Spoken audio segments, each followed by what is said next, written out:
So I'm committed to what I do, and I just don't do things off-head. I always create a vision. It's just like now we created a vision 2030, so that I know I have a target to meet. I just don't do business on a normal. No. All my businesses, they are targeted.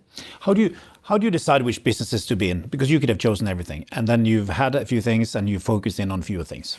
Well, I first of all look at what do we need as people. What is it that we're supposed to be producing and we're importing? So we do what you call backward integration, which means what we are importing now, we produce it. We produce what we need. And we are now producing things that when you wake up as a human being, every morning you must use part of what we produce. So that's like cement, sugar. We do cement. But you have sugar, also tried flour, and you tried textile, and you exited that. I exited that, yes. Yeah. Because of the foreign exchange challenges. That's why we left the flour, mill. But today, we are very, very good in terms of exports. If you look at it now, part of what we are announcing is that when you invest in any of our business, going forward in the cement, for example, in the refinery, in the petrochemical, in the fertilizer, in the port, we guarantee to pay you dividend in dollars, because we're very well into exports. 80% of our revenue will be in dollars. So that is why we are now saying that, look, yes, you can have a choice if you want. For locals, we can pay you in Naira. If you don't want Naira, we want to de-risk. Because most foreign investors sometimes, when they invest in a company, what actually matters to them is that when they get their dividend, it's difficult to also get money to buy and remit your money. But we have addressed that issue. And you generally reinvest the money back into the business? Oh, all our business. Because if you look at Dangote Industries, right from inception to date, we have never ever paid any dividend. If we are going to get dividend, we only get it from companies that we listed. But companies that are wholly owned by Dangote Industries, which they are not listed, we never ever take a dime out of the company. But Aliko, when you look at the group now, what would you say are the, let's say, 3 most important decisions you have made that has made this a success? Actually, major decision is to now go into cement in trying to save a lot of African countries because they are struggling. Cement was selling for $250 a ton in countries like Zambia, in Congo, Brazzaville, in Nigeria. You have to pay and wait for 3 months.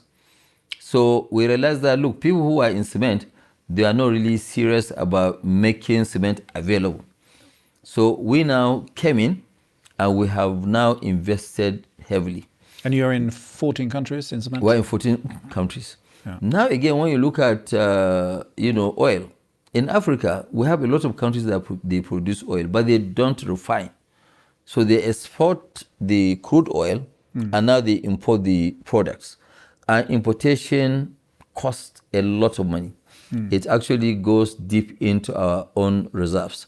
So when I look at Nigeria, for example, today, I say, okay, fine. But we've been having fuel queues for 52 years.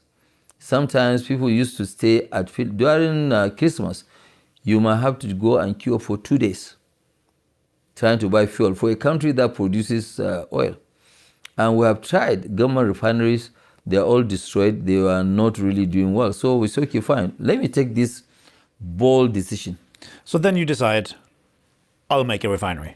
I decided that I'm going to make a refinery. And let's make the biggest... The biggest ever. In the world? In the world. More than the biggest. $20 billion. $20 billion of investment. Tell me about it.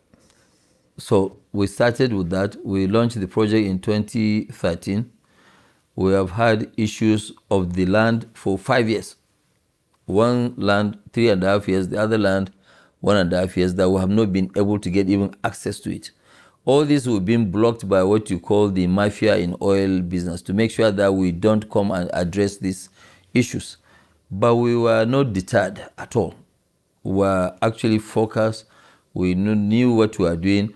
And Nicola, when we started, right, the exchange rate of Naira was 156.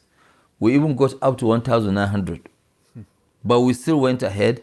We had to build our port because there was no port in the country that could take those heavy equipment. One piece was 3,000 tons. We have another, which is the regenerator. Then we have another piece, which is the crude distillation unit. That one is 2,700 tons. 30 of these equipment, and we built the refinery importing in modular forms. So you have to build a harbor, you have to We build have to build roads, the roads, we have to electricity. do water. Water is 440 million liters of water, which is treated water. So our water department alone is more than, let me say in hectare, in size is more than 30 hectares. How many people worked on this? 67,000 people worked on the building of the refinery, and it took us. This is a size. That's the size of the town where I grew up. Well, but I mean, that is how we had to actually now, because we are building something. And luckily, let me tell you what people don't know. Luckily for us, we didn't know what we were building. Because if you knew, I was faced with the plan and the drawings all at once, right? I wouldn't have built this refinery. I would have actually chickened out. Really? Yes, because I mean, when we started, it's like you started swimming across the ocean. When you get middle of the ocean, you realize that the tide was bad. When you go forward, it's bad. When you go backwards, so you have to walk forward. And that is what we did. We had to just keep working and believing that we will deliver. Where did you get the money from? We got a lot of support. First of all, we were actually meant to fund most of this from our internally generated funds. But because of the devaluation, so we had to now rely on Afrexim Bank, African Finance Corporation, Zenith Bank, Access Bank, UBA, and some of the local banks. But of course, we also have a very good relationship with the Standard Bank of South Africa, and at the beginning, Standard Chartered Bank of UK. We were very, very, very, very lucky. And what happened when we finished the refinery, things now have turned out to be much more than our own expectations. Mm. What are you seeing on the back of the crisis in the Middle East in terms of that business? Well, actually, all your businesses. What's the effect? Well, the effect on our businesses is actually more of beneficiary than actually downside. Because if you look at urea, where we are producers, fertilizer, today fertilizer is in a very high demand. Not only in the high demand, in February before the Middle Eastern crisis, we are selling a ton